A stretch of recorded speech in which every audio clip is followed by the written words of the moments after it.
this immersive exploration of deep ocean trenches and the extraordinary marine life that inhabits these mysterious realms far beneath the waves. The deep ocean has long captivated human imagination, yet remains one of the least explored regions on our planet. More people have walked on the surface of the moon than have ventured to the deepest parts of our oceans. Today, we'll journey together into the abyss, exploring the geological wonders of deep ocean trenches and discovering the remarkable creatures that have adapted to survive in these extreme environments. Let us begin by understanding what deep ocean trenches actually are and how these extraordinary features came to exist on our ocean floor. Deep ocean trenches are long, narrow depressions on the seabed. They represent the deepest parts of the world's oceans and some of the deepest places on Earth. These trenches form at convergent boundaries where tectonic plates collide. When an oceanic plate meets another plate, the denser oceanic plate subducts or dives beneath the less dense plate. This subduction process creates these enormous chasms, which can extend for hundreds or even thousands of kilometers in length. The deepest trenches plunge to depths exceeding 10,000 meters below sea level, creating environments of extreme pressure, cold temperatures, and perpetual darkness. The most famous of these formations is the Mariana Trench, located in the western Pacific Ocean. Its deepest point, known as Challenger Deep, reaches approximately 10,935 meters below sea level. To put this incredible depth into perspective, if you were to place Mount Everest, the tallest mountain on Earth, at the bottom of the Mariana Trench, its peak would still be more than 2,000 meters below the ocean's surface. Other notable deep ocean trenches include the Puerto Rico Trench in the Atlantic Ocean, the Java Trench in the Indian Ocean, the Japan Trench in the Northwest Pacific, and the Peru-Chile Trench along the western coast of South America.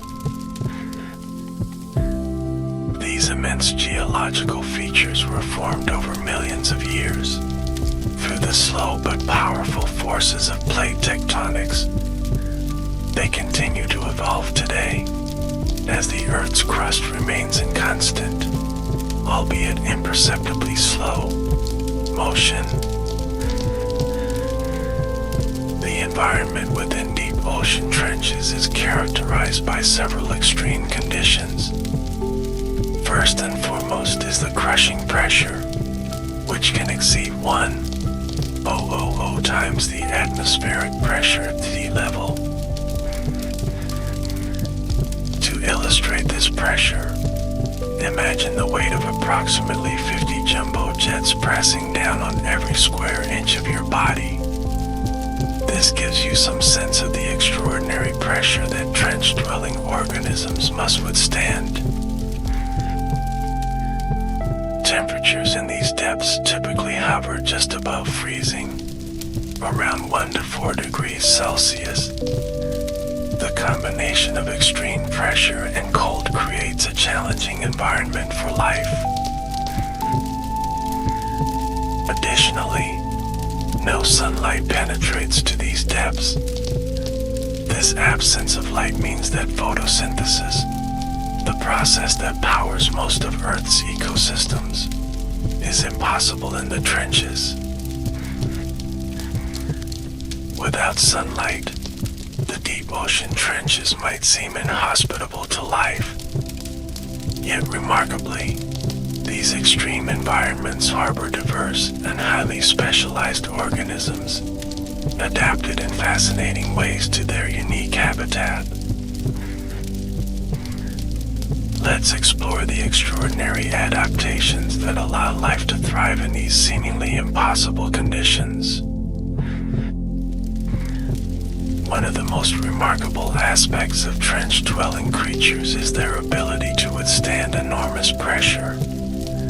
Unlike submarines or other human-made vessels, which require thick, reinforced hulls to resist crushing, deep-sea organisms have evolved different solutions. Most deep-sea creatures have cells with special pressure-resistant proteins and membranes. Their bodies contain few gas-filled spaces, as gas compresses under pressure. Instead, their tissues and fluids have similar densities to the surrounding water, allowing pressure to be transmitted through their bodies without causing damage. Many trench organisms have also developed specialized biochemical adaptations. Their proteins and enzymes function optimally under high pressure, a property known as piezophilic adaptation. In the absence of sunlight, the deep ocean food web relies primarily on marine snow, a constant shower of organic debris that falls from the productive surface waters. This marine snow consists of dead organisms, fecal matter, and other organic particles that slowly sink from above. By the time it reaches the deepest trenches, this material has been significantly depleted, as organisms at various depths consume it during its descent. Despite the scarcity of food, trench ecosystems have evolved to be remarkably efficient. Many deep-sea creatures have slow metabolisms, allowing them to survive on minimal nutrition. Some trench organisms have developed extraordinary feeding adaptations. Certain fish have enormous mouths and expandable stomachs, enabling them to consume prey larger than themselves when rare feeding opportunities arise. Now, let's meet some of the fascinating inhabitants of these deep ocean trenches, beginning with perhaps the most iconic of all hadal creatures, the mysterious deep-sea fish. The hadal zone, named after Hades, the ancient Greek god of the underworld, refers specifically to the deepest ocean trenches below 6,000 meters. The fish that inhabit these extreme depths show remarkable adaptations. The Mariana snailfish, also known as Pseudolipari suare, holds the record as the deepest living fish ever discovered. Found at depths of nearly 200 meters in the Mariana Trench, this small, translucent fish has a ghost-like appearance. Despite living under crushing pressure, the Mariana snailfish has a relatively soft body. It lacks scales and has thin, flexible bones that help it withstand the extreme conditions. Another remarkable trench-dwelling fish is the cusk eel. These elongated fish have adapted to the darkness with enlarged eyes, allowing them to detect even the faintest bioluminescent light. Perhaps among the most otherworldly deep-sea creatures are the anglerfish. While most species live at baffle rather than hadal depths, they perfectly illustrate the extraordinary adaptations of deep-sea fish. Female anglerfish possess a bioluminescent lure that dangles from their head, attracting prey in the darkness. This light comes from symbiotic bacteria that live within the lure, a remarkable example of biological cooperation in the deep. strategy of anglerfish is equally bizarre. The tiny male permanently attaches to the female, eventually fusing with her body and becoming little more than a source of sperm. This ensures reproductive success in an environment where finding a mate is extremely difficult. Beyond fish, the deep trenches host a variety of invertebrate life, with some of the most abundant being amphipods. Amphipods are small crustaceans that resemble shrimp or tiny lobsters. In the hadal zone, they grow much larger than their shallow water relatives, a phenomenon known as deep-sea gigantism. Some trench amphipods can reach lengths of over 30 centimeters, compared to surface species that typically measure just a few millimeters. These supergiant amphipods are scavengers, quickly detecting and consuming any food that falls into the trenches. Another important group of trench-dwelling organisms are the holothurians, commonly known as sea cucumbers. These soft-bodied echinoderms play a vital role in deep-sea ecosystems as they process sediment on the ocean floor, extracting organic matter. Hadal sea cucumbers have evolved specialized feeding appendages that help them efficiently collect the sparse organic material present in trench sediments. Their flexible bodies allow them to withstand pressure, and some species can even emit bioluminescent light.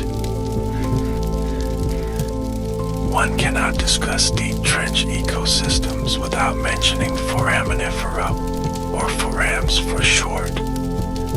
These single-celled organisms construct intricate shells and are surprisingly abundant in the deepest parts of the ocean. Foraminifera are incredibly resilient, having been found in every deep-sea environment explored. Their fossilized remains provide valuable information about ancient deep-sea conditions, helping scientists understand how these environments have changed over time. Among the most enigmatic creatures of the deep are xenophyophores, the largest single-celled organisms on Earth. These remarkable protists can grow to over 20 centimeters in diameter, creating intricate mineral structures that resemble delicate sponges or fans. Xenophyophores construct their tests, or shells, by cementing together sediment particles. They play important roles in deep-sea ecosystems by creating habitat structure and cycling nutrients. Now, let's turn our attention to one of the most fascinating ecological phenomena in deep trenches: hydrothermal vents and cold seeps. While most of the deep ocean relies on marine snow from above, some trench ecosystems are powered by energy from below. Hydrothermal vents occur where superheated water, rich in minerals, erupts from the seafloor.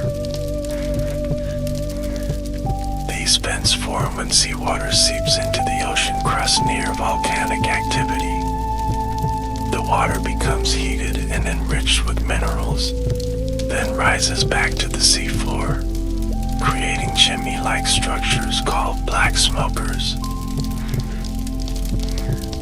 The discovery of hydrothermal vents in the late 1970s revolutionized our understanding of life on Earth. Scientists found thriving communities of organisms that didn't depend on sunlight at all. Instead, these ecosystems are powered by chemosynthesis, a process where bacteria convert chemicals from the vent fluid, such as hydrogen sulfide, into energy. The bacteria form the base of a unique food web, supporting specialized animals like giant tube worms, unique clams and blind shrimp. Some of these organisms form symbiotic relationships with the chemosynthetic bacteria, housing them within their tissues in exchange for nutrients. Similar to hydrothermal vents, cold seeps are areas where hydrogen sulfide, methane, and other hydrocarbon-rich fluid seeps up from beneath the seafloor. These two support chemosynthetic communities, though they tend to evolve more slowly than the dynamic vent ecosystems. The discovery of these chemosynthetic ecosystems expanded our understanding of where life can exist, both on Earth and potentially on other worlds. They suggest that life might thrive in places we once thought impossible, including the subsurface oceans of moons like Jupiter's Europa or Saturn's Enceladus. Let's now explore some specific deep ocean trenches and their unique characteristics, starting with the most famous, the Mariana Trench. The Mariana Trench stretches for approximately 550 kilometers in a crescent shape east of the Mariana Islands in the western Pacific Ocean. It forms the boundary between the Pacific Plate and the smaller Mariana Plate. The deepest section, Challenger Deep, was named after the HMS Challenger expedition of 1872 to 1876, which first sounded the extraordinary depths in this region. However, it wasn't until 1960 that humans first reached the bottom. On January 23, 1960, oceanographer Jacques Piccard and Navy Lieutenant Don Walsh descended to the bottom of Challenger Deep in the bathyscaphe Trieste. Their historic dive reached a depth of 10,911 meters and remained the only human visit to the deepest point on Earth for over 50 years. It wasn't until 2012 that another human would visit these depths. Film director and explorer James Cameron made a solo descent in the submersible deep-sea Challenger, gathering valuable scientific data and images. More recently, the Five Deeps expedition led by investor Victor Vescovo has conducted multiple dives to Challenger Deep, revealing new information about this extreme environment. The Puerto Rico Trench, located in the western Atlantic Ocean, is the deepest point in the Atlantic, with a maximum depth of about 376 meters. It's not as deep as the Mariana Trench, but it represents a different type of tectonic boundary. Unlike many trenches that form at ocean-to-ocean plate boundaries, the Puerto Rico Trench exists where the North American plate slides past and under the Caribbean plate. This creates a complex geological structure with high earthquake risk.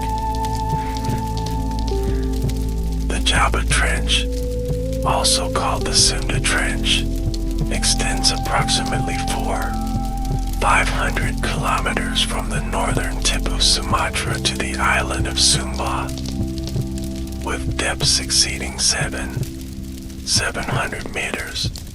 It's the deepest point in the Indian Ocean. This trench is formed by the subduction of the Australian plate beneath the Sunda plate. The tectonic activity along this boundary has been responsible for many major earthquakes, including the catastrophic 2004 Indian Ocean earthquake and tsunami. The Japan Trench, extending from the Coral Islands to the Bonin Islands in the western Pacific, reaches depths of over 9,000 meters. It It marks the boundary where the Pacific Plate subducts beneath the Okhotsk Plate. This trench gained particular attention following the 2011 Tohoku earthquake and tsunami. This catastrophic event, which caused the Fukushima nuclear disaster, originated in the Japan Trench, highlighting the connection between deep ocean geology and human society. The Peru-Chile Trench, also known as the Atacama Trench, runs parallel to the west coast of South America for approximately 900 kilometers, with maximum depths of about 8,065 meters. It forms as the Nazca Plate subducts beneath the South American Plate. This subduction zone has created not only the trench but also the Andes Mountains, the longest continental mountain range in the world. The relationship between the trench and the mountains demonstrates how ocean trenches influence continental geology. Beyond these major trenches, there are many others that contribute to our understanding of deep-sea environments. The Chromatic Trench north of New Zealand, the Philippine Trench in the Western Pacific, and the South Sandwich Trench in the Southern Ocean each host unique ecosystems and geological features. Now, let's explore the remarkable diversity of life forms that have been discovered in these extreme environments, examining their adaptations in greater detail. One of the most fascinating aspects of trench fauna is how they've evolved to cope with the enormous pressure.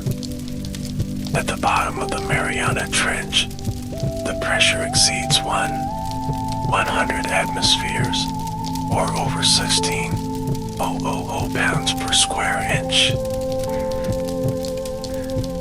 Under such extreme pressure, most air spaces would be compressed, and many biological molecules would cease to function properly. Deep-sea organisms have evolved special cellular adaptations to overcome these challenges. Their cell membranes contain unique lipids that remain fluid under high pressure. Their proteins have structural modifications that prevent pressure from disrupting their function. These adaptations are so specialized that many deep-sea organisms cannot survive if brought to the surface. The absence of light has driven equally remarkable adaptations. Without sunlight, many trench organisms have reduced or lost their eyes entirely. Instead, they've developed enhanced sensory systems to navigate and find food in the darkness. Many deep-sea fish have elongated fins that function as sensitive touch organs. Others have developed enlarged olfactory organs that can detect minute chemical signatures in the water. These heightened senses allow them to locate sparse food resources in the vast darkness. Bioluminescence, the biological production of light, is another common adaptation in the deep sea. While less prevalent in the very deepest trenches, it's an important feature of life in the abyssal and baffle zones above. Organisms produce light through chemical reactions, often involving a compound called luciferin and an enzyme called luciferase. This self-generated illumination serves various purposes, from attracting prey to finding mates or deterring predators. Some deep-sea creatures use counter-illumination, producing light on their undersides that matches the faint light from above. This camouflage technique helps them avoid creating a silhouette that predators might detect. The scarcity of food in the trenches has led to fascinating feeding adaptations. Many trench are opportunistic feeders, able to survive long periods without food and then capitalize when nourishment becomes available. Some deep-sea fish have enormous jaws and expandable stomachs, allowing them to consume prey much larger than themselves. This adaptation lets them make the most of rare feeding opportunities.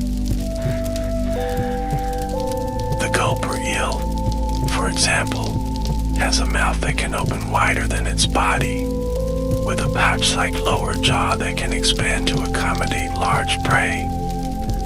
When food is scarce, this ability to consume relatively large items is a significant advantage.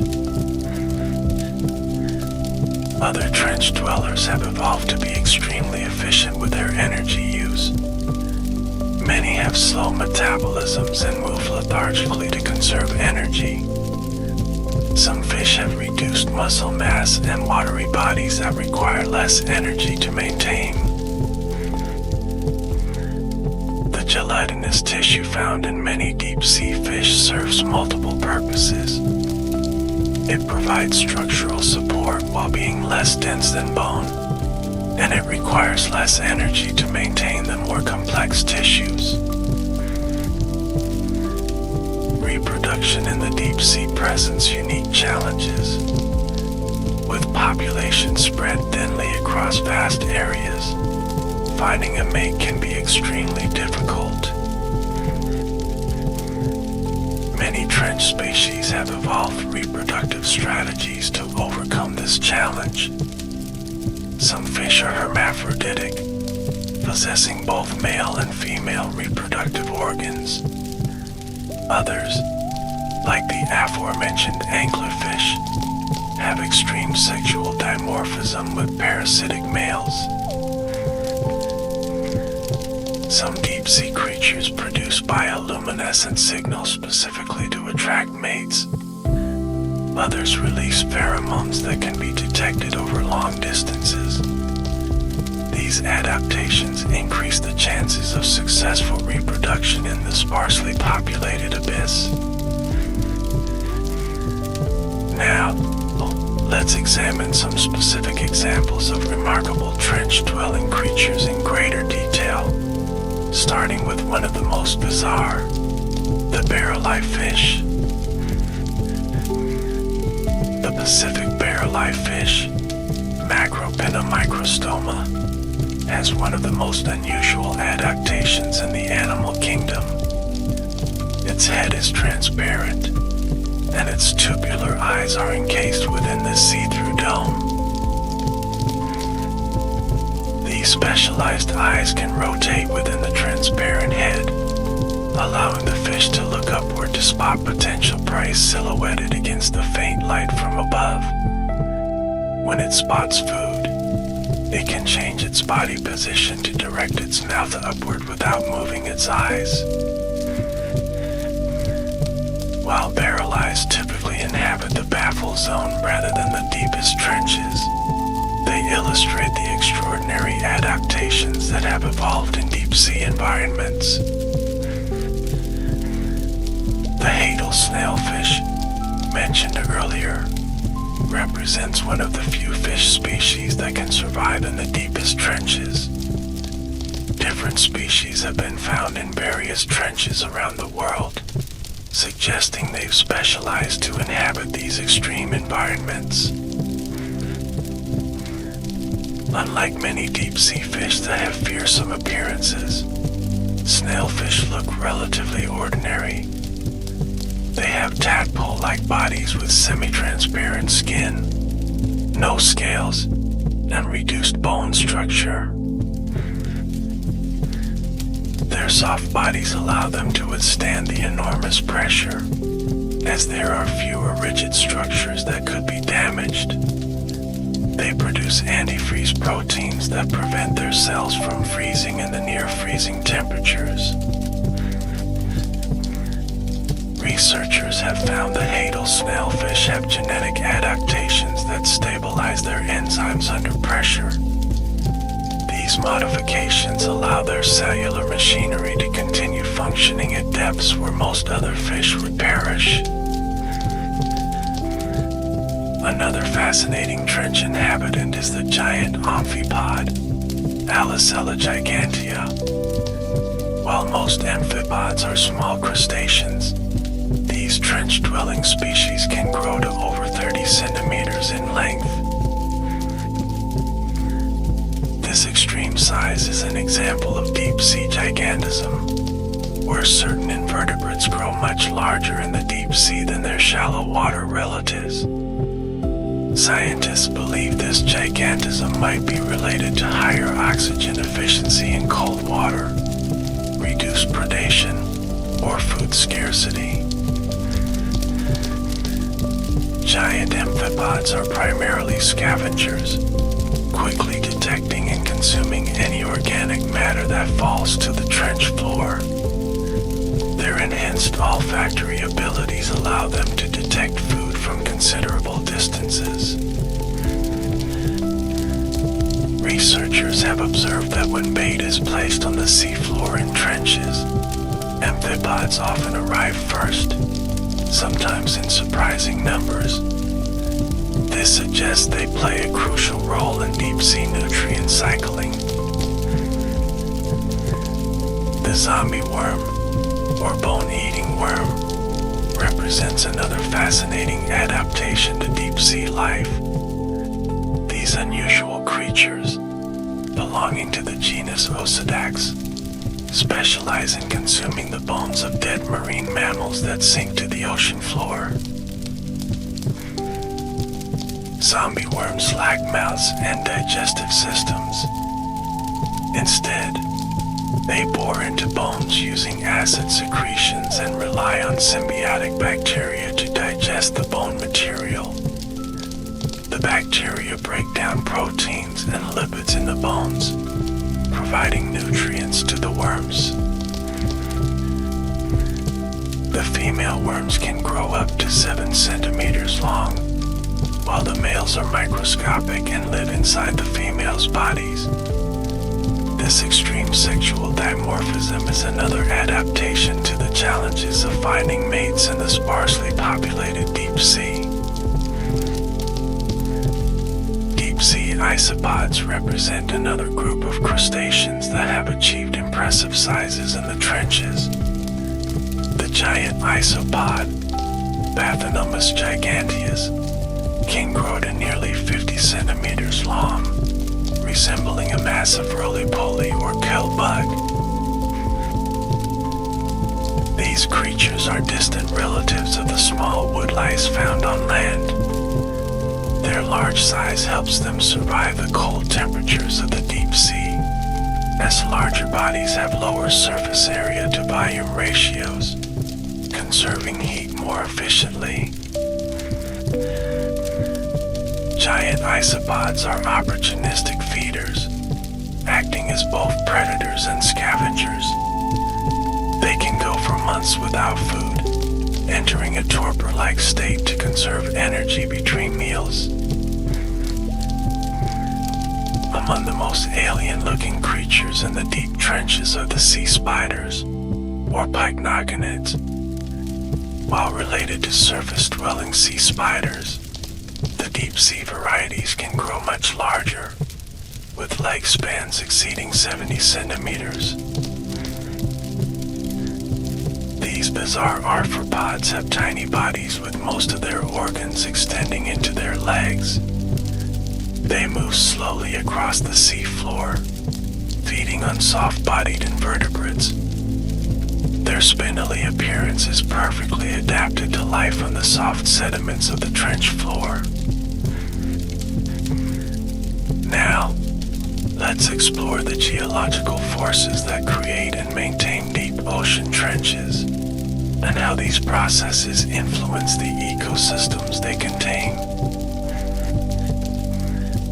Ocean trenches form at subduction zones, where one tectonic plate slides beneath another. This process is part of the plate tectonic cycle that shapes Earth's surface. Earth's outermost layer, the lithosphere, is divided into several large and small plates that float on the semi-fluid asthenosphere below. These plates move at rates of a few centimeters per year, driven by convection currents in the mantle. When two plates converge, one typically subducts beneath the other.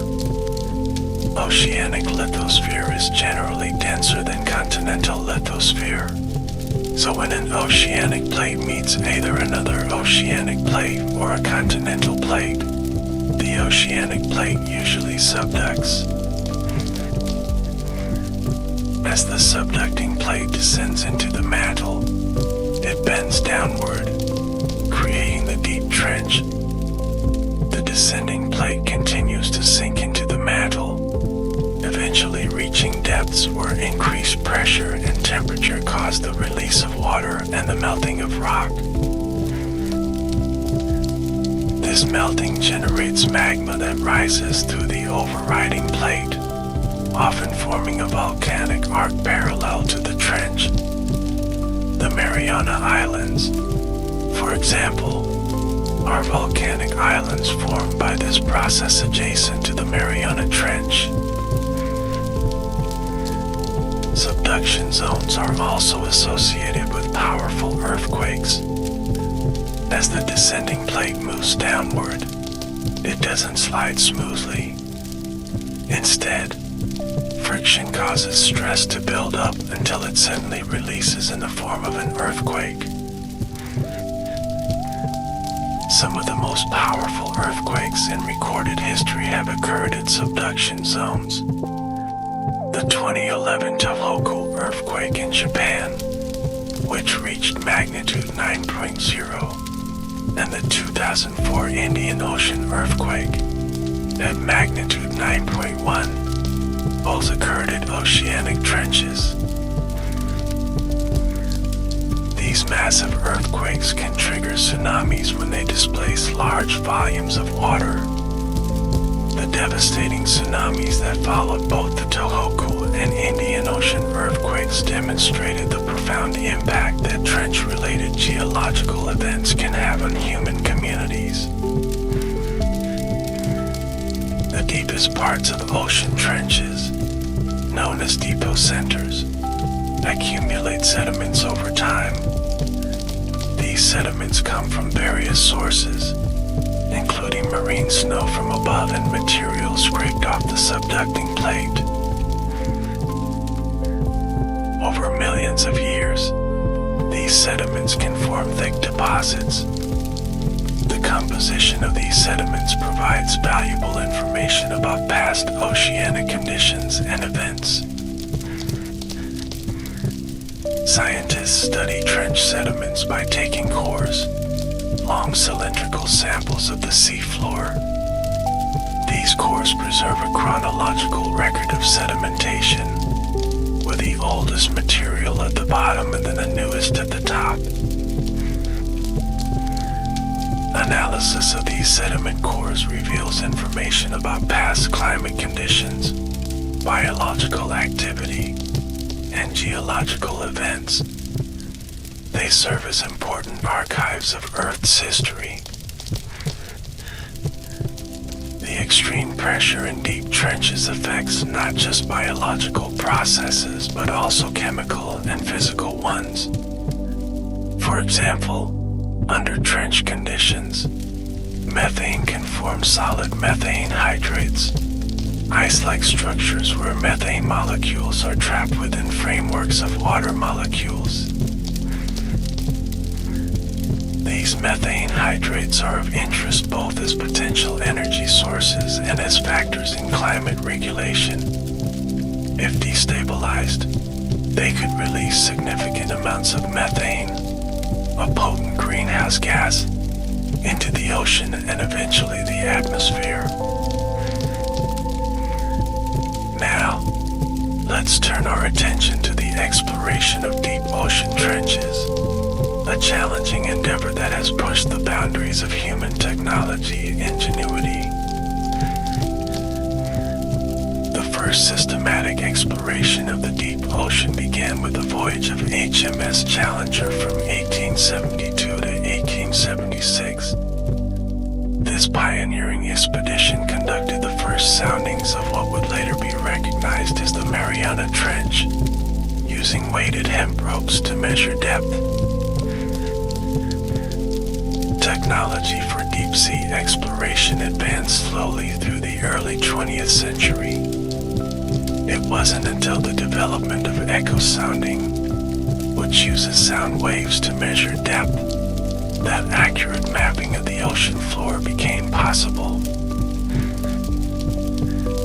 The first human descent to the deepest point on Earth came in 1960, when Jacques Piccard and Don Walsh reached the bottom of Challenger Deep in the Bathyscaphe Trieste. Their historic dive lasted about 20 minutes on the seafloor, but proved that humans could survive a visit to the most extreme depths. After the Trieste dive, most deep trench exploration was conducted using unmanned vehicles. The Japanese remotely operated vehicle Kaika made several successful dives to Challenger Deep in the 1990s, collecting valuable samples and video footage. In 2012, filmmaker and explorer James Cameron made a solo descent to Challenger Deep in the Deep-Sea Challenger submersible. His dive included several hours of exploration and sample collection at the bottom, significantly advancing our understanding of trench environments. More recently, the Five Deeps expedition led by Victor Vescovo has visited the deepest points in each of the world's 5 oceans. Using the submersible limiting factor, Vescovo and his team have set new depth records and discovered several new species. Modern deep-sea exploration employs a variety of technologies. Manned submersibles provide direct observation capabilities but are limited in duration and range. Remotely operated vehicles, or ROVs, are tethered to surface ships and controlled by operators above. They can stay underwater longer than manned vehicles and carry sophisticated scientific equipment. Autonomous underwater vehicles, or OVs, operate independently once programmed and deployed. They can conduct survey missions over large areas, collecting data without constant human control.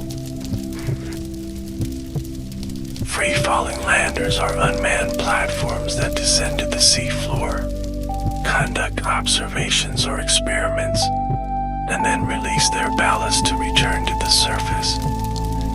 These relatively simple systems have provided valuable ecological data from the trenches. Deep-sea exploration faces numerous technical challenges. The extreme pressure at trench depths requires specially designed equipment with pressure-resistant housings. Communication is another significant challenge. Radio waves don't penetrate seawater effectively, so acoustic methods must be used. However, sound travels differently through layers of water with different temperatures and salinities, complicating reliable communication. Power supply is a constant concern for deep-sea vehicles. Batteries must provide sufficient energy for descent, operation, and ascent, with adequate reserves for emergencies. Despite these challenges, our exploration of deep ocean trenches continues to advance. New technologies are making these remote environments more accessible to scientific study. One exciting development is the use of environmental DNA, or EDNA, sampling in trench research. This technique collects DNA from the environment, such as from water samples, rather than directly from organisms. Analysis of ETNA can reveal the presence of species that might be missed by traditional sampling methods. It's particularly valuable in deep-sea environments, where many organisms are fragile or elusive.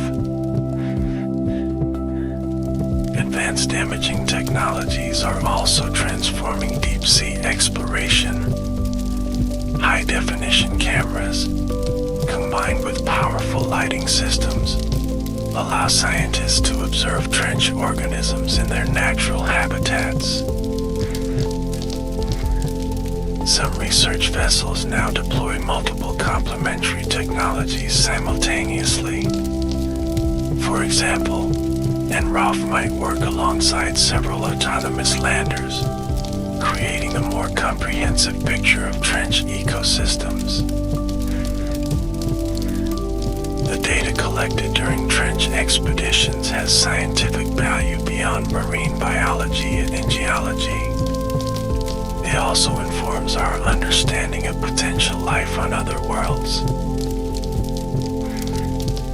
The extreme conditions in deep ocean trenches, with high pressure, low temperature, and no sunlight, bear some similarities to conditions that might exist on other celestial bodies. Jupiter's moon Europa and Saturn's moon Enceladus both have subsurface oceans beneath their icy crusts. Scientists speculate that if life exists in these alien oceans, it might resemble the chemosynthetic ecosystems found near Earth's hydrothermal vents and cold seeps. By studying how life adapts to extreme conditions in our ocean trenches, astrobiologists gain insights into the potential forms and metabolisms that extraterrestrial life might exhibit. Now, let's consider the conservation challenges facing deep ocean trenches and their fragile ecosystems. Although remote and inaccessible, deep ocean trenches are not immune to human impacts. Research has revealed the presence of pollutants, including persistent organic pollutants and plastic debris, even in the deepest parts of the ocean. In 2019, explorer Victor Vescovo reported finding a plastic bag and candy wrappers at the bottom of Challenger Deep. This discovery highlighted how even the most remote environments on Earth are affected by human activities. Studies of amphipods from deep trenches have found high levels of persistent organic pollutants, such as PCBs and PBDEs, in their tissues. These pollutants originate from industrial activities on land but can be transported to deep-sea environments through various pathways. The long-lived nature of many deep-sea organisms makes them particularly vulnerable to pollutant accumulation. Some trench species may live for decades or even centuries, allowing toxins to build up in their tissues over extended periods. Another emerging concern is deep-sea mining. While current mining interests focus primarily on manganese nodules in abyssal plains rather than trenches themselves, increased activity on the seafloor could indirectly impact trench ecosystems. Mining operations could create sediment plumes that might eventually reach trenches, potentially smothering sensitive organisms. Changes to ocean chemistry from mining activities could also affect the delicate balance of trench ecosystems.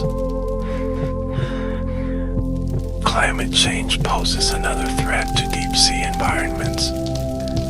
While trenches themselves may seem isolated from surface conditions, they ultimately depend on organic material sinking from productive surface waters.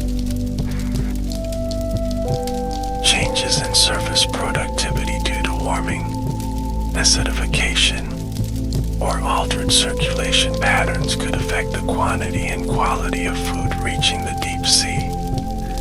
Such changes could have cascading effects through trench food webs. Ocean acidification, caused by increased carbon dioxide absorption, may eventually reach deep waters. This could affect the many trench organisms that secrete calcium carbonate structures, such as foraminifera and certain mollusks. Conservation of deep sea environments presents unique challenges. Traditional approaches like marine protected areas are difficult to enforce in remote, international waters. Additionally, our limited understanding of trench ecosystems makes it challenging to develop effective conservation strategies. The United Nations Convention on the Law of the Sea provides some framework for governing activities in international waters. However, specific protections for deep trenches remain limited. Several international scientific initiatives are working to address this knowledge gap. Projects like DOSI, the Deep Ocean Stewardship Initiative, bring together experts from various fields to develop recommendations for sustainable management of deep sea resources. The most effective protection for deep ocean trenches may come from increased public awareness and appreciation of these unique environments. As more people learn about the extraordinary adaptations and biodiversity of trench ecosystems, support for their conservation may grow. Let's now examine the scientific significance of deep ocean trenches beyond their remarkable biology, exploring how they contribute to our understanding of Earth's systems and processes. Deep trenches serve as natural laboratories for studying the extreme limits of life. The adaptations of trench organisms provide insights into fundamental biological questions about how life can function under high pressure, limited food, and other environmental stresses. Research on pizophiles, organisms adapted to high pressure, has applications in various fields. The pressure-stable enzymes from these organisms could be useful in industrial processes that operate under high-pressure conditions. Deep ocean trenches also play important roles in global geochemical cycles. As subducting plates descend into the mantle, they carry water, carbon, and other elements with them. This subduction is a key mechanism for recycling material between Earth's surface and interior. The carbon carried into the mantle via subduction influences long-term carbon cycling on Earth. Some of this carbon returns to the surface through volcanic emissions, while some remains sequestered in the deep Earth for millions of years. Trenches also provide windows into Earth's deep interior. Seismic waves generated by earthquakes in subduction zones travel through different layers of the Earth, providing information about the structure and composition of the mantle and core. The study of trench earthquakes helps scientists understand the mechanics of plate boundaries and the processes that generate destructive seismic events. This research is crucial for improving earthquake prediction and mitigation strategies in vulnerable coastal regions. Sediments accumulating in trenches preserve records of past geological and oceanographic conditions. Analysis of these sediments can reveal information about ancient climate patterns, magnetic field reversals, and other Earth system changes. The extreme environments of trenches may also harbor unique microbial communities with novel biochemical capabilities. These microorganisms could produce compounds with potential applications in medicine, biotechnology, and other fields. Bioprospecting, the search for valuable natural products and organisms, is one area of growing interest in deep-sea research. Several compounds derived from deep-sea organisms have shown promise as anti-cancer, antibiotic, or anti-inflammatory agents. Let's now explore some of the most fascinating recent discoveries from deep ocean trenches, highlighting how our understanding of these environments continues to evolve. In 2014, scientists discovered what may be the deepest fish ever recorded, a new species of snailfish living at a depth of 178 meters in the Mariana Trench. This finding extended the known depth range for fish by almost 500 meters. Later expeditions have identified additional snailfish species in various trenches, suggesting that these fish have specialized to occupy the deepest habitable zones in different ocean basins. Genetic studies of these populations provide insights into how species adapt and diversify in isolated deep-sea environments. Recent research has revealed that trenches may function as carbon sinks. A 2019 study found that trenches accumulate higher concentrations of organic carbon than surrounding deep-sea areas. This suggests they may play an important role in global carbon sequestration. The phenomenon, dubbed the trench effect, occurs because organic material tends to be funneled into these deep depressions and becomes trapped. This concentration of food resources may help explain why trenches support relatively abundant life despite their extreme conditions.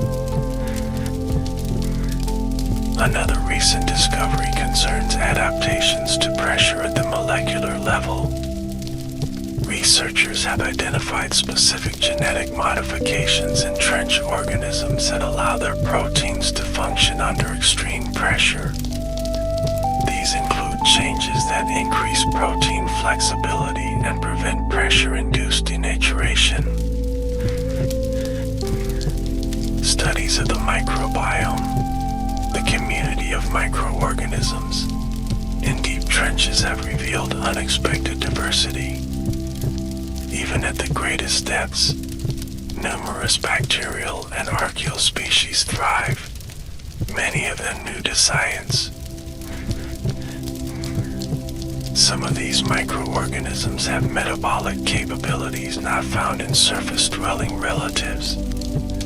They can utilize unusual energy sources and carbon compounds, demonstrating the innovative adaptations that have evolved in these extreme environments. Recent explorations have also provided new insights into the geological activity of trenches.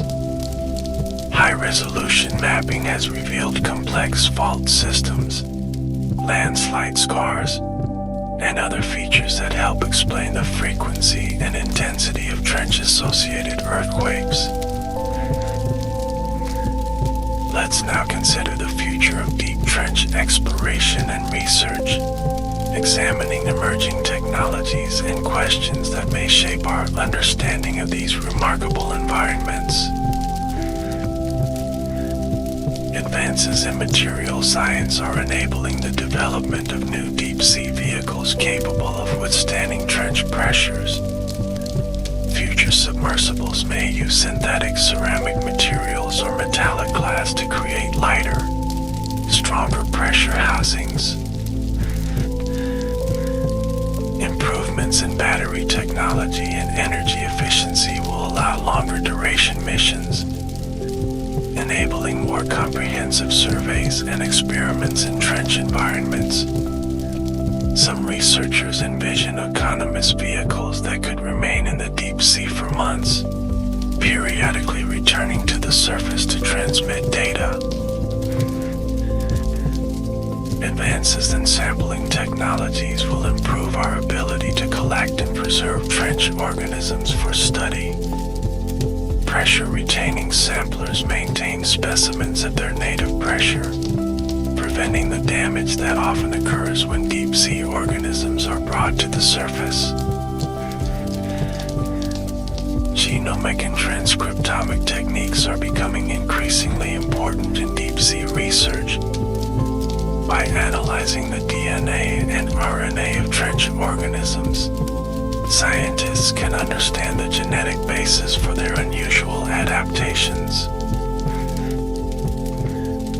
Machine learning and artificial intelligence may accelerate the analysis of deep-sea data. These technologies could help identify patterns in seafloor imagery, detect subtle ecological relationships, and predict areas of particular biological or geological interest. Long-term observatories on the seafloor may provide continuous monitoring of trench conditions. Similar to weather stations on land, these installations could track environmental parameters, seismic activity, and biological changes over time. One emerging research focus is understanding how trench ecosystems might respond to climate change.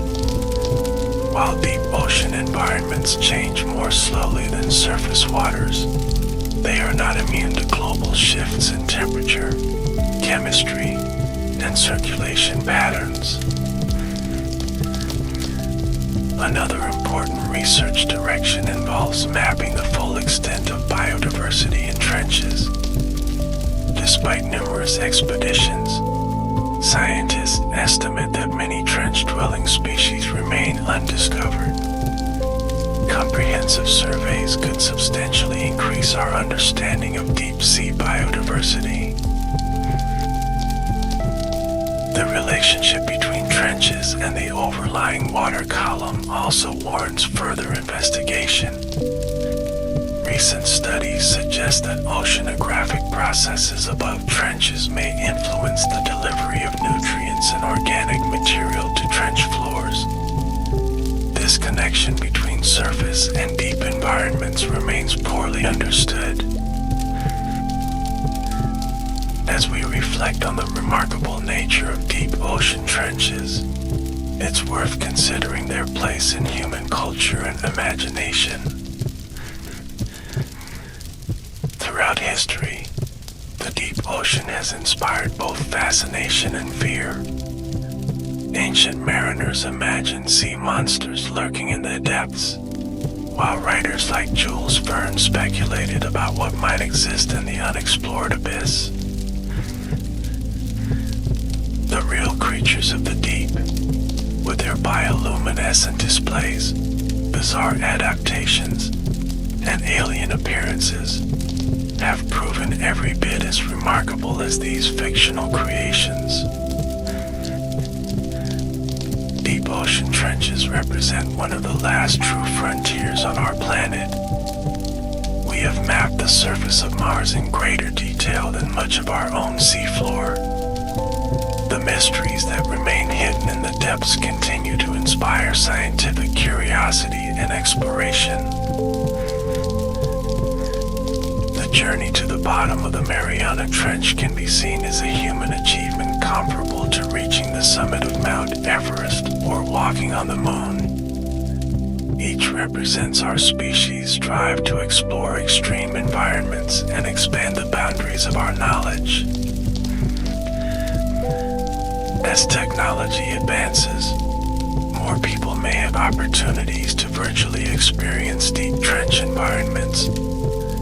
High-definition cameras and virtual reality systems could bring the wonders of the deep sea to a broader audience, fostering greater appreciation for these remote ecosystems. sea reminds us of how much remains to be discovered on our own planet. Each expedition to the trenches has the potential to find new species, observe unknown behaviors, or discover unexpected geological features. These discoveries not only satisfy scientific curiosity but may also have practical applications. From new medicines derived from deep-sea organisms to insights into earthquake processes that could improve tsunami warnings, trench research has tangible benefits for humanity. The extreme adaptations of trench organisms demonstrate the remarkable resilience and versatility of life. Understanding how life thrives under such challenging conditions may help us address challenges on Earth and possibly identify habitable environments beyond our planet. As we've explored throughout this journey, deep ocean trenches represent some of the most extreme environments on Earth. Yet life has found ways to adapt and thrive even in these seemingly inhospitable realms. From the crushing pressures at the bottom of the Mariana Trench to the perpetual darkness that envelops the Hadal Zone, every aspect of the trench environment has shaped the evolution of its inhabitants. The result is a collection of organisms unlike any found elsewhere on our planet. The bizarre fish with transparent heads, the giant amphipods scavenging on the seafloor, the bacteria thriving in superheated vent fluids, each represents a unique solution to the challenges of deep-sea survival. The geological processes that create and maintain trenches connect these environments to the broader Earth system. The subduction that forms trenches drives plate tectonics, influences volcanic activity, and contributes to the recycling of elements between Earth's surface and interior. As we face global environmental challenges, the study of trenches offers valuable perspectives. These ecosystems demonstrate nature's capacity for adaptation and resilience, while their vulnerability to human impacts reminds us of our responsibility as stewards of the natural world. Our exploration of the deep ocean is still in its early stages. Only a small fraction of the seafloor has been mapped in detail, and an even smaller portion has been directly observed. Each expedition reveals new wonders and raises new questions. The technology that allows us to study trenches continues to improve. Newer submersibles can dive deeper and remain longer. Advanced sensors can detect subtler environmental signals, and improved sampling methods can better preserve the delicate organisms of the deep. Perhaps most importantly, our conceptual understanding of trench ecosystems is evolving. We now recognize these environments not as lifeless deserts, but as specialized habitats with their own ecological dynamics, food webs, and evolutionary history. As we continue to explore and study deep ocean trenches, we can expect to uncover new species, witness previously unknown behaviors, and gain deeper insights into how life adapts to extreme conditions. Each discovery adds to our appreciation of Earth's remarkable biodiversity and the processes that have shaped it. Let's now delve deeper into the fascinating details of the geological formation of deep ocean trenches, examining the specific mechanisms that create these extraordinary features. The process begins with seafloor spreading at mid-ocean ridges. These underwater mountain ranges are sites where tectonic plates move apart, allowing magma from the Earth's mantle to rise and form new oceanic crust. As the plates continue to move away from the ridge, the oceanic crust ages and cools. This cooling causes the crust to become denser and sink lower into the mantle, a process known as thermal subsidence. When this aging oceanic plate eventually meets another plate at a convergent boundary, its increased density causes it to bend and sink beneath a less dense plate. This bending creates the characteristic V-shaped depression we know as an ocean trench. The angle of subduction varies between different trenches.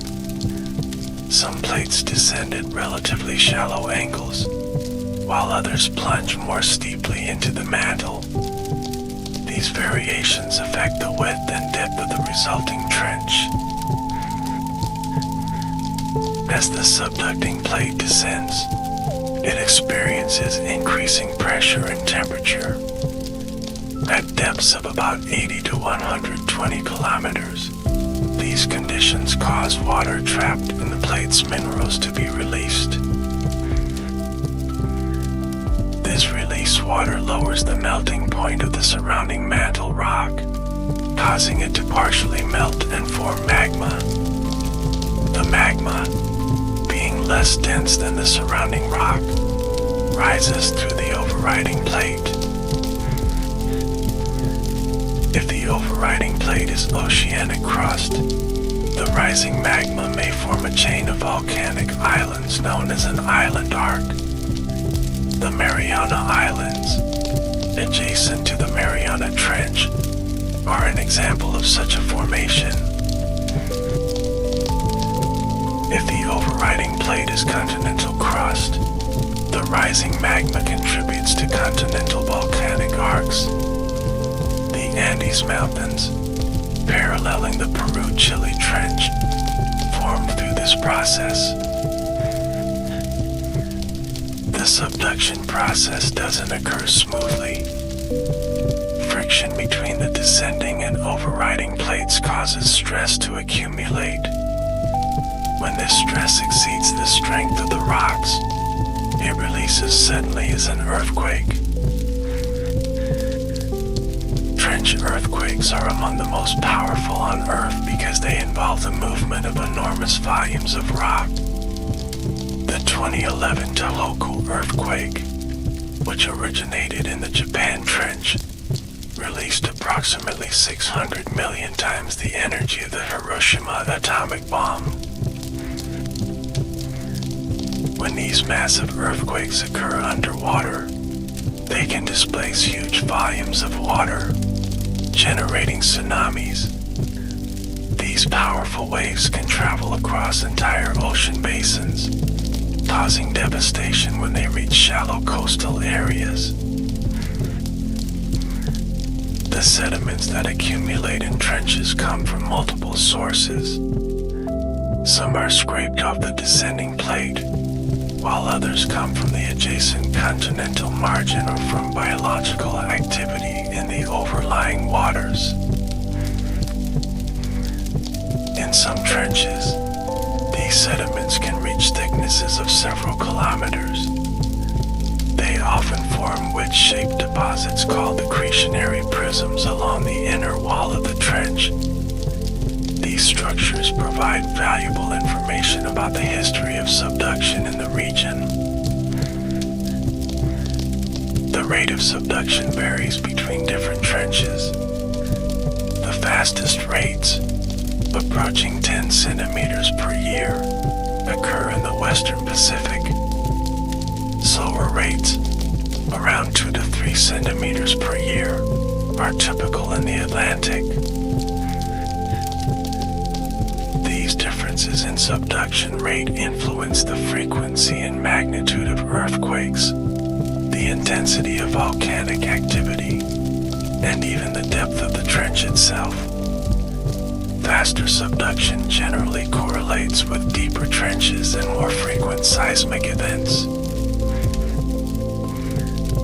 Now, Let's explore in greater detail how life has adapted to the unique challenges of deep trench environments, focusing on the remarkable physiological and biochemical mechanisms that allow organisms to survive under extreme pressure. At the cellular level, high pressure poses several challenges for life. It can disrupt the structure of proteins, interfere with membrane fluidity, and affect biochemical reaction rates. Deep sea organisms have evolved specialized proteins that maintain their structure and function under pressure. These proteins often feature modifications that make them more flexible, allowing them to continue working despite the compressive forces. Some deep-sea proteins contain fewer rigid structures, such as alpha helices, and more flexible regions. Others have altered amino acid compositions that promote stability under pressure. The cell membranes of trench organisms also show adaptations to high pressure. These membranes must remain fluid to function properly, but pressure tends to increase membrane rigidity. To counteract this effect, many deep-sea organisms incorporate unsaturated fatty acids into their cell membranes. The kink structure of these molecules prevents tight packing, maintaining appropriate membrane fluidity even under enormous pressure. Some trench-dwelling microorganisms produce special lipid compounds not found in their shallow water relatives. These compounds help maintain membrane function at high pressure and low temperature, conditions that would solidify conventional cellular membranes. The enzymes of deep-sea organisms often show pressure-optimized activity. This means they actually work better under high pressure than at atmospheric pressure. If brought to the surface, these enzymes may function poorly or not at all. This pressure adaptation extends to entire metabolic pathways. The biochemical reactions that extract energy from food and build cellular components are calibrated to function optimally in the high-pressure environment. Another fascinating adaptation concerns osmoregulation, the control of water and solute balance within cells. Pressure can affect the movement of water and ions across cell membranes, potentially disrupting this delicate balance. Trench organisms maintain special transport proteins in their cell membranes that continue to function under pressure. These proteins help maintain appropriate concentrations of ions and other solutes despite the challenging conditions. Many deep-sea creatures produce compounds called osmolytes that help stabilize proteins under pressure. These molecules, which include certain amino acids and sugars, prevent pressure from disrupting protein structure and function. Some trench organisms synthesize special protective compounds called piezolites. These molecules specifically counteract the effects of high pressure on biological systems, allowing cellular processes to continue normally. Beyond these cellular adaptations, trench organisms show numerous anatomical and physiological specializations. Many deep-sea fish have reduced bone structure or gelatinous tissues that better withstand pressure. The loss of gas-filled spaces is common among trench organisms. Most deep-sea fish lack swim bladders, the gas-filled organs that shallow water fish use for buoyancy. Gas compresses under pressure, making these structures impractical at great depths. Instead, many deep-sea fish achieve neutral buoyancy through low-density tissues and special compounds like DMAO, trimethylamine N-oxide. This compound not only helps with buoyancy but also stabilizes proteins under pressure. The sensory systems of trench organisms show remarkable adaptations to their dark environment. Many species have extremely sensitive eyes that can detect the faintest bioluminescent emissions. Others have lost their visual capacity entirely, relying instead on other senses. Enhanced olfactory capabilities are common among trench dwellers. The ability to detect minute chemical signatures allows these organisms to locate sparse food resources in the vast darkness. Some deep-sea fish have developed specialized lateral lines, sensory systems that detect water movement. These enhanced systems allow them to detect prey, predators, or potential mates from greater distances than their shallow water relatives. Many trench organisms exhibit bioluminescence, the biological production of light. This remarkable ability serves various functions, including attracting prey, confusing predators, and communicating with potential mates. The chemistry of bioluminescence involves a light-emitting compound called luciferin and an enzyme called luciferase. When these components react with oxygen, they produce light with minimal heat, a process known as cold light. Different species produce different colors of bioluminescent light, ranging from violet to blue, green, and even red. The specific color often relates to the function of the light and the visual sensitivity of the intended recipient. Some deep-sea organisms use counter-illumination, producing light on their undersides that matches the faint sunlight filtering from above. This camouflage technique prevents them from creating a visible silhouette for upward-looking predators. Others use bioluminescent lures to attract prey. The anglerfish's famous headlight is actually a modified dorsal fin ray that houses bioluminescent bacteria. This symbiotic relationship benefits both the fish and the bacteria. Some deep-sea organisms can eject bioluminescent fluid when threatened. This creates a distracting cloud of light that can confuse predators, allowing the organism to escape in the darkness. The reproductive strategies of trench organisms reflect the challenges of finding mates in sparsely populated environments. Many species are hermaphroditic, possessing both male and female reproductive organs. This doubles their chances of successful reproduction when they encounter another member of their species. Other species show extreme sexual dimorphism, where males and females look dramatically different. In some deep-sea anglerfish, the tiny male permanently attaches to the much larger female, eventually fusing his circulatory system with hers and becoming little more than a sperm-producing appendage.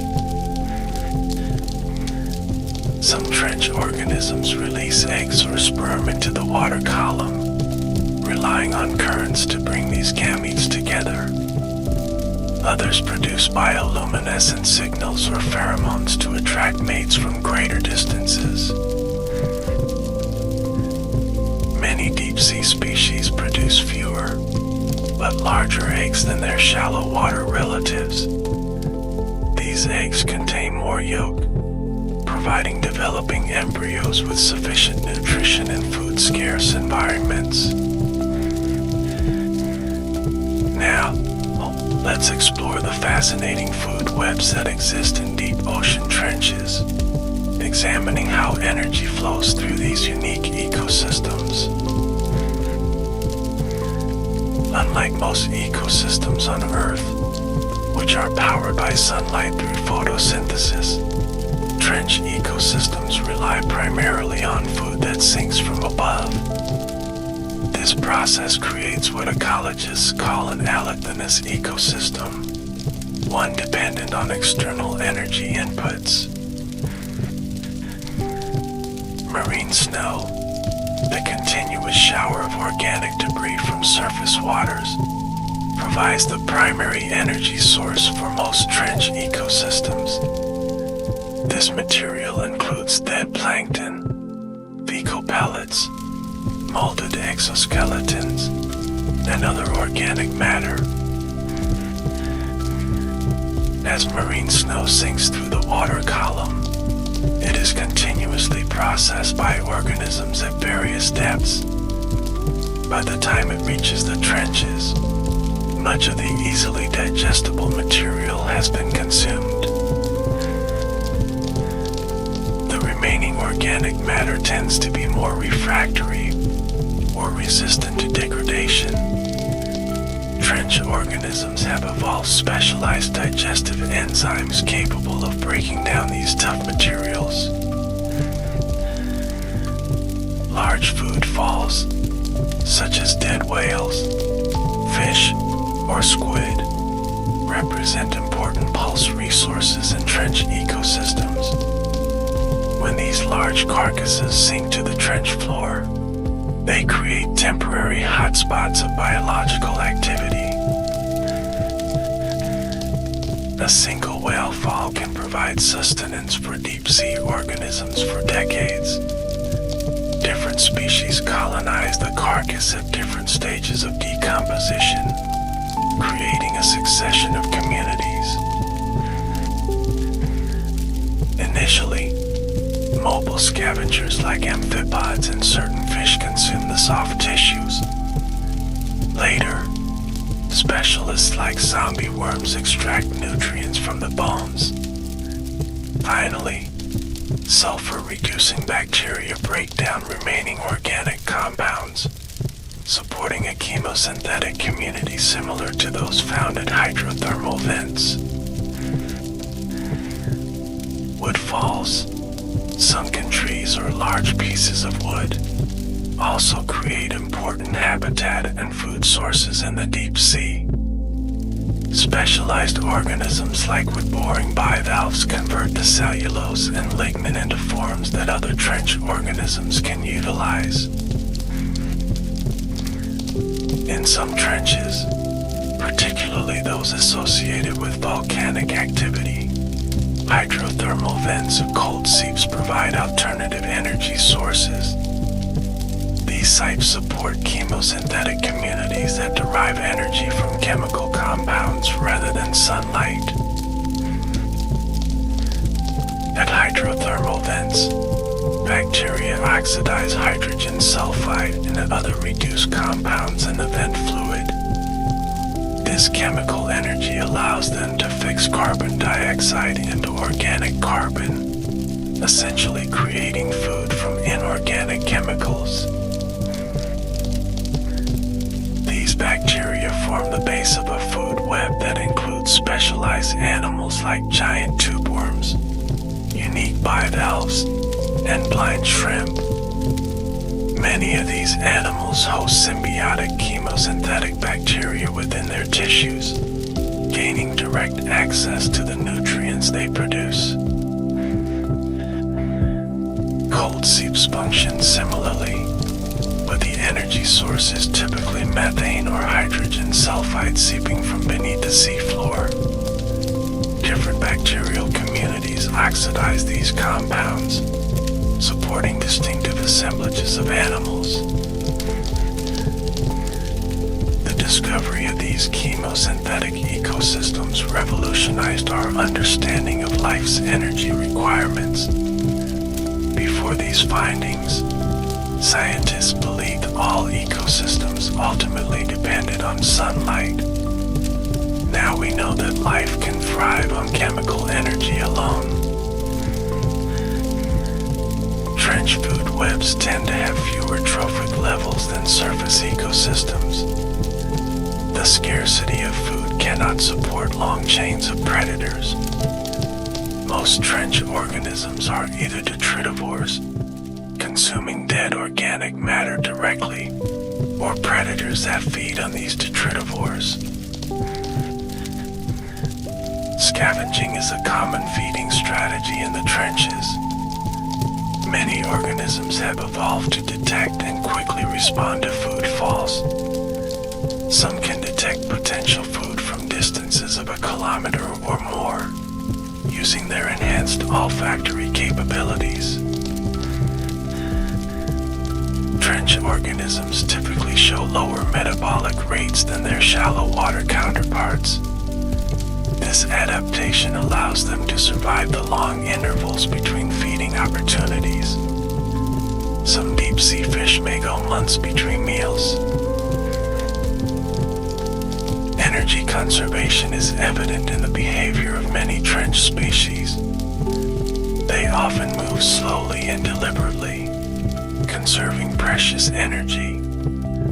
Some spend much of their time stationary, waiting for food or prey to come within range. Now, let's examine the distribution of life across different trenches, exploring how geography influences deep-sea biodiversity. Each major ocean trench hosts its own unique assemblage of species. While some organisms are found across multiple trenches, many are endemic to particular regions. This pattern reflects both the isolation of trenches and their different environmental conditions. The Mariana Trench, the deepest and one of the most studied, hosts distinctive communities at different depths. The uppermost hadal zone, around 6,000 to 7,000 meters, has the highest biodiversity, with diversity declining as depth increases. Notable Mariana Trench species include the Mariana snailfish, supergiant amphipods reaching 30 centimeters in length, and unique species of sea cucumbers. Recent explorations have also discovered new species of xenophyophores, the giant single-celled organisms that create intricate mineral structures on the trench floor. The Japan Trench has been extensively studied following the 2011 Tohoku earthquake and tsunami. Researchers have documented how these catastrophic events affected trench ecosystems, including changes in species composition and abundance. The Japan Trench hosts several species of hadal snailfish distinct from those in the Mariana Trench. It also features unique communities of amphipods, isopods, and other crustaceans. Some species show adaptations to the region's frequent disturbances from earthquakes and turbidity flows. The Peru-Chile Trench has been the focus of several recent expeditions. These studies have revealed high levels of endemism, with many species found nowhere else. The trench's proximity to the productive waters of the Humboldt Current system influences the quantity and quality of food reaching its depths. The Puerto Rico Trench, the deepest point in the Atlantic Ocean, hosts communities that differ significantly from those in Pacific trenches. The different geological history and oceanographic conditions of the Atlantic have led to the evolution of distinctive deep-sea fauna. Research in the Puerto Rico Trench has revealed several new species of hadal snailfish, amphipods, and other organisms. These findings highlight how each trench system represents a unique evolutionary laboratory. The Kermadec Trench, northeast of New Zealand, has been the focus of several recent expeditions. Studies have found that its fauna shows similarities to that of other Western Pacific trenches but includes many endemic species. The distinct communities in different trenches raise interesting questions about how species disperse between these isolated habitats. For mobile organisms like fish, movement between trenches would require crossing vast abyssal plains at depths much shallower than their preferred hadal environments. For less mobile or sessile organisms, dispersal likely occurs during larval stages. Many deep-sea invertebrates produce larvae that can rise into the water column, potentially traveling considerable distances before settling. Recent genetic studies have begun to shed light on connectivity between trench populations. Some species show distinct genetic differences between trenches, suggesting limited gene flow and potential speciation. Others appear more homogeneous, indicating more recent or ongoing connectivity.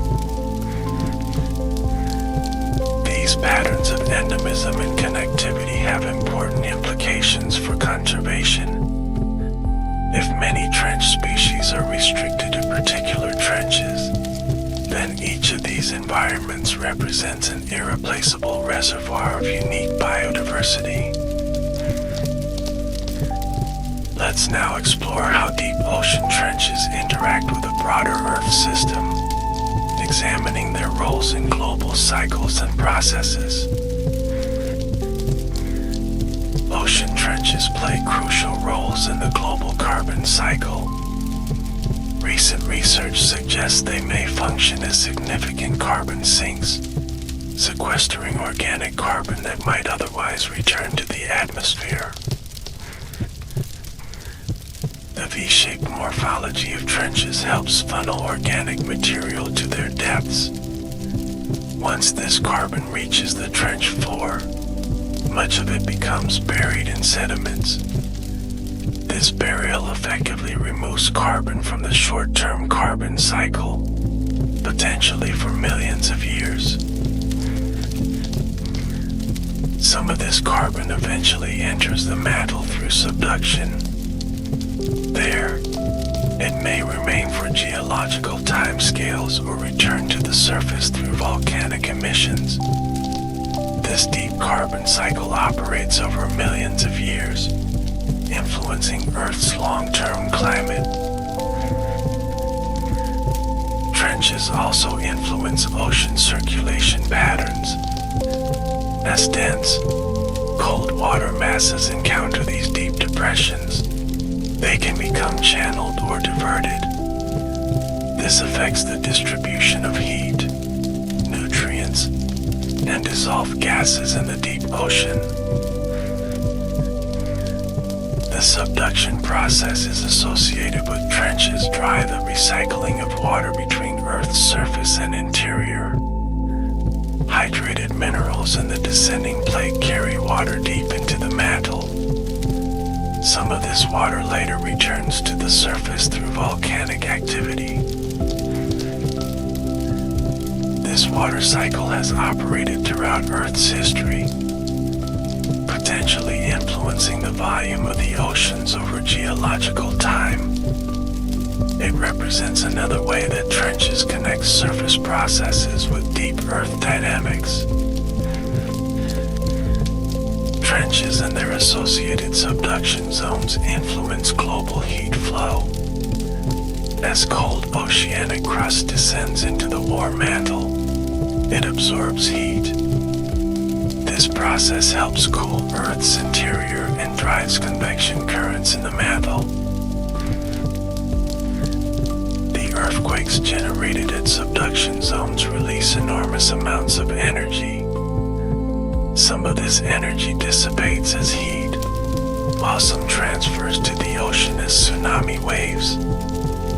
These events represent significant transfers of energy within the Earth system. Trenches also influence the distribution of elements in Earth's crust and mantle. Different elements behave differently during subduction. Some remain with the descending plate, entering the deep mantle. Others become mobilized by fluids and rise with magma, eventually returning to the crust. This elemental sorting through subduction has influenced the chemical composition of Earth's crust throughout geological history. It helps explain why certain elements are concentrated in particular geological settings. Now, let's consider how deep ocean trenches might change in the future, both through natural processes and human influences. On geological timescales, trenches are transient features. They form when subduction begins, persist for millions of years, and eventually disappear if subduction ceases. The Wilson cycle, which describes the opening and closing of ocean basins, includes the formation and destruction of trenches. Evidence of ancient trenches can be found in certain rock formations on land. These phyllite complexes represent pieces of oceanic crust and upper mantle that were once part of subduction zones but became accreted to continents. They provide valuable information about past trench environments. Current trenches will continue to evolve as plate motions continue. Some may deepen or extend, while others might become shallower or shorter. These changes occur very slowly by human standards, typically at rates of centimeters per year. Human activities are influencing trench environments in several ways. Climate change affects surface productivity, potentially altering the quantity and quality of organic material that reaches the trenches. This could affect food availability for trench organisms. Ocean acidification, caused by increased carbon dioxide absorption, gradually affects deeper waters. While trenches may experience these changes more slowly than surface environments, the long-lived nature of many deep-sea organisms makes them vulnerable to even slow changes. Pollution represents another human impact on trench ecosystems. Persistent organic pollutants, microplastics, and heavy metals have all been detected in organisms and sediments from the deepest ocean trenches. These pollutants can accumulate in trench organisms and potentially disrupt ecological processes. The long-lived nature of many trench species may make them particularly susceptible to bioaccumulation of toxins. Resource extraction activities, while not currently focused on trenches themselves, could affect these environments indirectly. Deep-sea mining operations on abyssal plains could create sediment plumes that might eventually reach trenches, potentially smothering sensitive organisms. Fishing activities increasingly extend into deeper waters. While most commercial fishing operations don't reach hadal depths, they can affect the food webs that supply organic matter to the trenches. Removal of large predators from shallower waters may have cascading effects that eventually influence trench ecosystems. As our understanding of trench ecosystems improves, conservation efforts are beginning to consider these remote environments.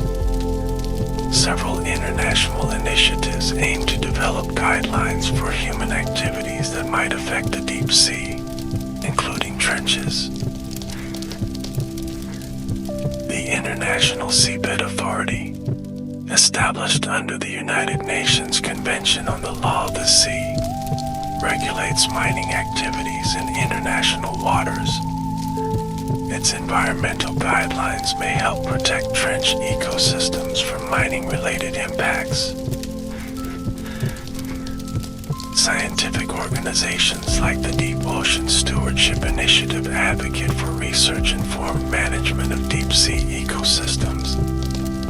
These efforts aim to ensure that human activities don't irreparably damage these unique environments before we fully understand them. Let's now reflect on what deep ocean trenches can teach us about life, both on Earth and potentially beyond. The discovery of thriving ecosystems in these extreme environments has expanded our understanding of life's potential habitats. Before the exploration of deep trenches, scientists might have considered such environments too hostile for complex life. The adaptations of trench organisms demonstrate life's remarkable versatility and resilience. From pressure-stable proteins to novel metabolic pathways, these adaptations showcase the innovative solutions that evolution can produce when faced with environmental challenges. These insights have implications for the search for extraterrestrial life. If life can thrive in Earth's trenches, it might also exist in seemingly inhospitable environments on other worlds. The subsurface oceans of icy moons like Europa and Enceladus represent particularly intriguing possibilities. The chemosynthetic ecosystems found at hydrothermal vents and cold seeps demonstrate that life doesn't necessarily require sunlight. This expands the range of potentially habitable environments in our solar system and beyond.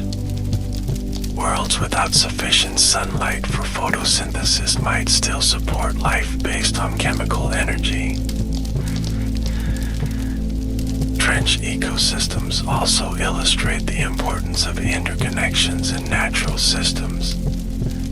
Though seemingly isolated, these deep environments remain linked to surface processes through the constant rain of organic matter. This reminds us that even the most remote habitats exist within larger ecological and geological contexts. The slow pace of life in the trenches offers a different perspective on biological timescales. Many trench organisms live long lives and develop slowly, adapting to an environment where energy is scarce but conditions remain relatively stable over long periods. This contrasts with the rapid pace of many surface ecosystems.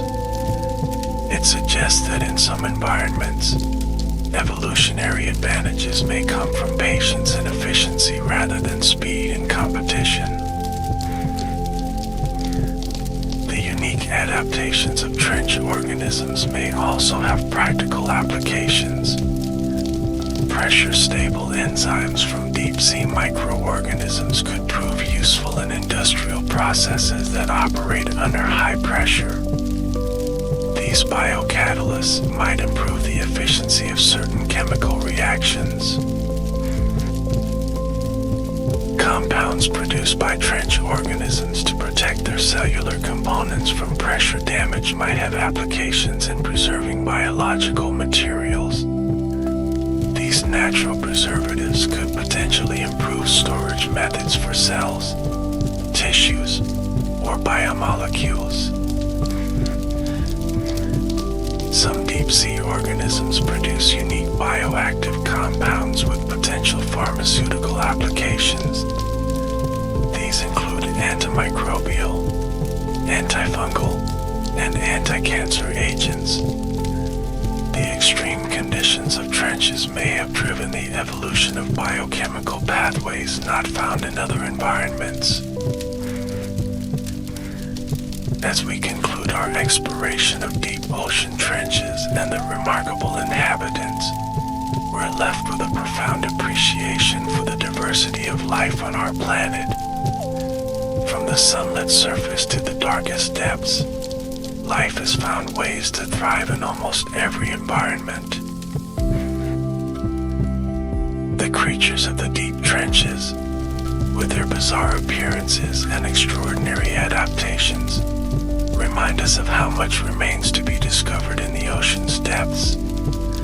Each expedition reveals new species, behaviors, and adaptations, expanding our understanding of life's potential. The geological processes that create and maintain trenches connect these environments to the broader Earth system.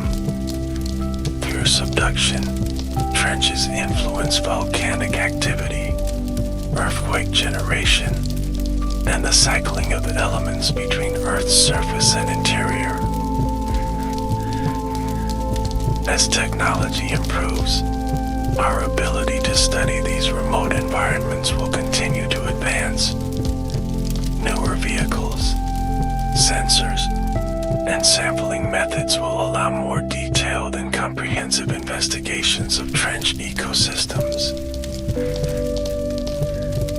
These advances come at a crucial time, as human activities increasingly affect even the most remote parts of our planet.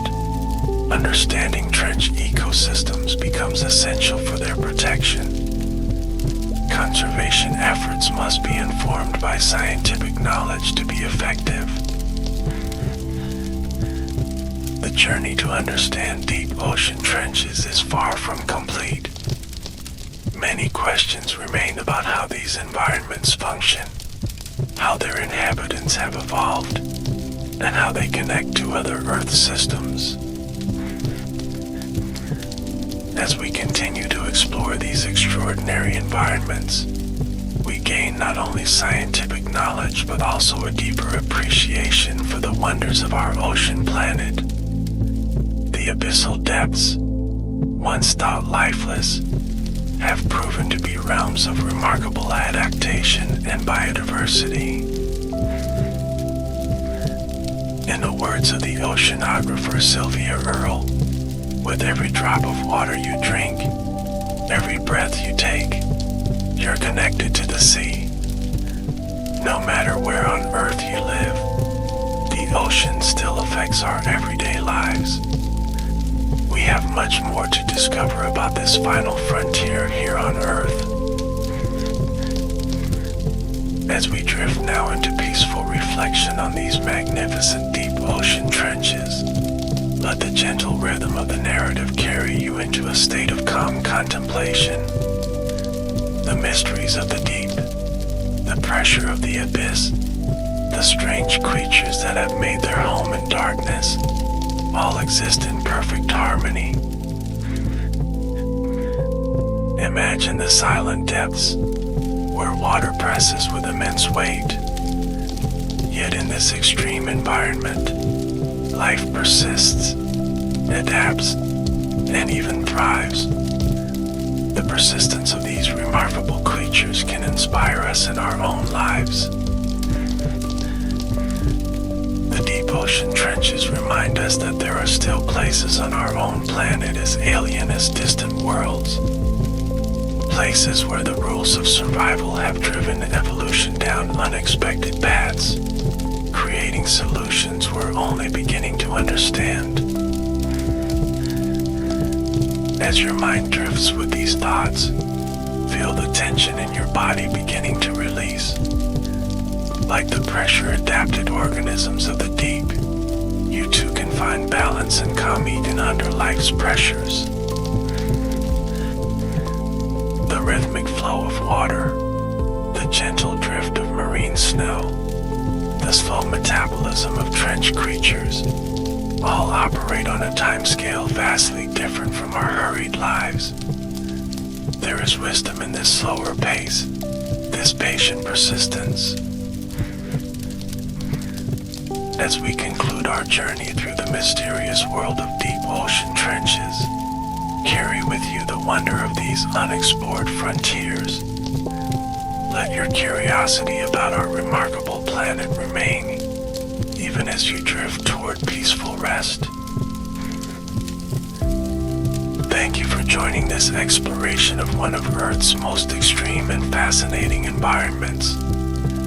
The deep ocean trenches, with all their mysteries, will continue their slow geological dance, nurturing their extraordinary inhabitants as they have for millions of years.